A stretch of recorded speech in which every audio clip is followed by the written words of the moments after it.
اور جب ہم نے فرشتوں سے کہا کہ آدم کو سجدہ کرو تو سب نے سجدہ کیا مگر ابلیس نے نہ کیا. بولا کہ بھلا میں ایسے شخص کو سجدہ کروں جس کو تو نے مٹی سے پیدا کیا ہے. اور ازراہ طنز کہنے لگا کہ دیکھ تو یہی وہ ہے جسے تو نے مجھ پر فضیلت دی ہے.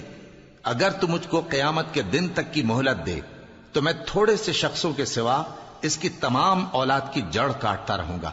اللہ نے فرمایا یہاں سے چلا جا. جو شخص ان میں سے تیری پیروی کرے گا تو تم سب کی جزا جہنم ہے اور وہ پوری سزا ہے. اور ان میں سے جس کو بہکا سکے اپنی آواز سے بہکاتا رہے اور ان پر اپنے سواروں اور پیادوں کو چڑھا کر لاتا رہے اور ان کے مال اور اولاد میں شریک ہوتا رہے اور ان سے وعدہ کرتا رہے. اور شیطان جو وعدے ان سے کرتا ہے سب دھوکا ہے. جو میرے مخلص بندے ہیں ان پر تیرا کچھ زور نہیں. اور اے پیغمبر تمہارا پروردگار